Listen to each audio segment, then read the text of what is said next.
नमस्कार। चलिए आज बात करते हैं एक ऐसी कहानी की जो त्याग, वचन और विश्वास की एक इनक्रेडिबल मिसाल है।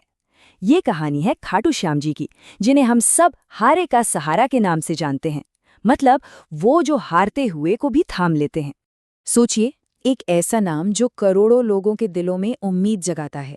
पर सवाल ये उठता है कि आखिर इस नाम के पीछे कौन है और उन्हें ये उपाधि मिली कैसे? इन सवालों का जवाब जानने के लिए हमें समय में बहुत बहुत पीछे जाना होगा, सीधे महाभारत के दौर में। इस कहानी के बिल्कुल केंद्र में है एक ऐसे महान योद्धा जिनका बलिदान आज भी सदियों बाद भी याद किया जाता है। तो चलिए जानते हैं उनके उस सबसे बड़े त्याग की गाथा। तो इस कहानी के जो हीरो हैं उनका नाम है बर्बरिक।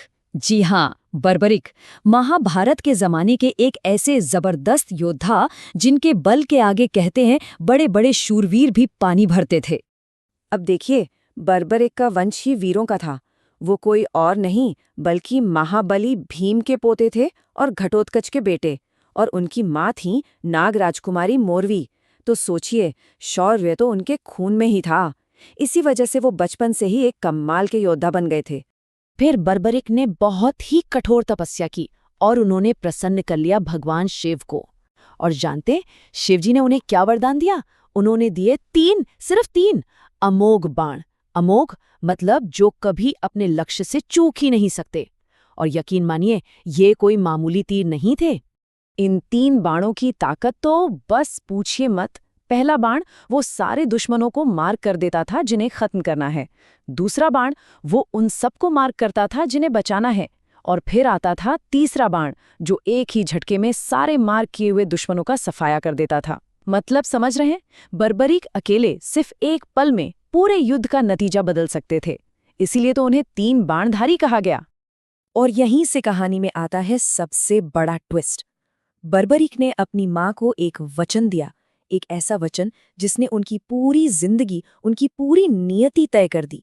उन्होंने कसम खाई कि वो युद्ध में हमेशा हमेशा हारने वाली साइड का साथ देंगे। तो बस जब महाभारत का युद्ध शुरू होने वाला था, बर्बरिक अपना वचन पूरा करने के लिए कुरुक्षेत्र की तरफ चल पड़े। पर उन्हें क्या पता था कि रास्ते में उनकी मुलाकात किसी और से नहीं बल्कि खुद किस्मत से होने वाली थी। तो वो जा रहे थे और रास्ते में एक साधु ने उन्हें रोक लिया। लेकिन ये कोई आम साधु नहीं थे। ये तो स्वयं भगवान श्री कृष्ण थे, भेष बदलकर। और यहीं से उस नौजवान योद्धा और भगवान के बीच वो बातचीत शुरू हुई जिसने सब कुछ बदल कर रख दिया। श्री कृष्ण ने बर्बरिक के वचन की एक बहुत बड़ी कमी बताई। उन्होंने समझाया, सोचो, तुम हारने वाली सेना का साथ दोगे। मान लो कौरव हार रहे हैं, तुम उनकी तरफ चले जाओगे। तुम्हारी शक्ति से वो जीतने लगेंगे और पांडव हारने लगेंगे। फिर वचन के अनुसार तुम्हें पांडवों का साथ देना पड़ेगा। फिर वो जीतने लगेंगे और कौरव हारने लगेंगे। यह सिलसिला तो चलता ही रहेगा और अंत में क्या होगा? युद्ध भूमि में सिर्फ तुम अकेले बचोगे और युद्ध कभी खत्म ही नहीं होगा। अब श्री कृष्ण तो सब जानते थे। वो समझ गए कि बर्बरिक का ये वचन धर्म की स्थापना के रास्ते में सबसे बड़ा रोड़ा बन जाएगा और धर्म को बचाने के लिए एक बहुत बड़े बलिदान की जरूरत थी। और तब कृष्ण ने बर्बरिक की भक्ति की असली परीक्षा ली। उन्होंने कुछ ऐसा मांगा जिसके बारे में कोई सोच भी नहीं सकता। उन्होंने कहा, हे वीर, अगर तुम सच में इतने बड़े दानी हो तो मैं एक याचक हूं और मैं तुमसे तुम्हारे शीश का दान मांगता हूं। मुझे अपना सिर दान में दे दो।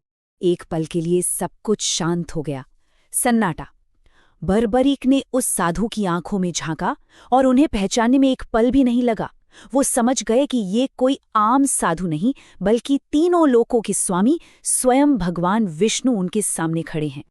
जैसे ही बर्बरिक को ये एहसास हुआ कि ये तो खुद भगवान श्री कृष्ण हैं जो उनकी परीक्षा ले रहे हैं, उन्होंने एक पल भी नहीं सोचा, जरा भी नहीं हिचकिचाए। उन्होंने अपनी तलवार निकाली और अपना सिर काटकर भगवान के चरणों में रख दिया। सोचिए, भक्ति और त्याग का ऐसा उदाहरण शायद ही कहीं और देखने को मिले। बर्बरिक के इतने बड़े बलिदान और ऐसी अटूट भक्ति को देखकर भगवान कृष्ण का हृदय भी भर आया। वो बहुत प्रसन्न हुए और उन्होंने बर्बरिक को एक ऐसा वरदान दिया जिसने उन्हें आने वाले कलयुग के लिए अमर बना दिया। भगवान कृष्ण ने बर्बरीक को वही पहचान दी जिसके लिए उन्होंने वचन लिया था। उन्होंने कहा, तुमने हारने वाले का साथ देने की प्रतिज्ञा की थी, तो आज से तुम हारे का सहारा कहलाओगे। जो भी हारा हुआ, निराश इंसान तुम्हारे पास आएगा, तुम उसका सहारा बनोगे। और सिर्फ यही नहीं, कृष्ण ने और भी कई आशीर्वाद दिए।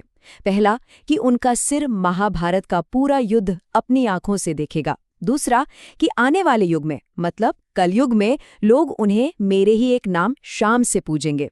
और सबसे बड़ा आशीर्वाद ये था कि उनका कोई भी सच्चा भक्त उनके दरबार से कभी खाली हाथ नहीं लौटेगा। वो हर दुखी इंसान के दुख दूर करेंगे। तो ये तो हुई महाभारत काल की बात। चलिए अब वहां से सीधे आज के जमाने में आते हैं और देखते हैं कि बर्बरीक का वो बलिदान और भगवान का वो वचन आज कैसे पूरा हो रहा है। महाभारत का युद्ध खत्म हुआ। बर्बरीक के शीश ने सब कुछ देखा और फिर वो दिव्य शीश धरती में समा गया। फिर सदियां बीत गईं और आया कलयुग। और फिर एक चमत्कार हुआ। राजस्थान के खाटू गांव में एक कुएं से वही दिव्य शीश फिर से प्रकट हुआ। और आज उसी जगह पर एक बहुत ही भव्य मंदिर है, जहां लोग उन्हें खाटू श्याम जी के नाम से पूजते हैं। ये जो मशहूर मंदिर है, ये राजस्थान के सीकर जिले में खाटू नाम की जगह पर है। खास तौर पर फाल्गुन के महीने में यहाँ एक बहुत बड़ा मेला लगता है। उस वक्त तो यहाँ सच में आस्था का समंदर उमड़ पड़ता है। लाखों लोग अपनी अपनी परेशानियां, अपनी अपनी मन्नतें लेकर आते हैं। और ये एक ऐसा दरबार है जहाँ कोई छोटा बड़ा नहीं, कोई अमीर गरीब नहीं, ये तो बस सबके लिए उम्मीद की एक किरण है। और सच कहूं तो यही खाटू श्याम जी पर विश्वास का सार है। जब लगता है कि जिंदगी में सारे रास्ते बंद हो गए हैं, जब उम्मीद की एक भी किरण नजर नहीं आती, तब जाके एक ही दरवाजा खुला दिखता है, खाटू श्याम जी का दरबार। उनका वो दिव्य वचन आज भी हर भक्त के दिल को तसल्ली देता है। घबराओ मत, मैं हूं ना तुम्हारे साथ। ये सिर्फ शब्द नहीं है, ये एक वादा है, एक भरोसा है कि चाहे कितनी भी बड़ी मुश्किल क्यों ना हो, कोई है जो साथ खड़ा है। तो आखिर में सवाल बस इतना ही है, जब दुनिया के सारे उपाय खत्म हो जाते हैं, जब इंसान को लगता है कि वो पूरी तरह हार चुका है, तब कौन है जो आगे बढ़कर उसका हाथ थामता है? शायद इस सवाल का जवाब हमें खाटू श्याम जी की इसी कहानी में मिलता है। एक ऐसी कहानी जो हमें आस्था की उस ताकत के बारे में सोचने पर मजबूर करती है जिसकी कोई सीमा नहीं है।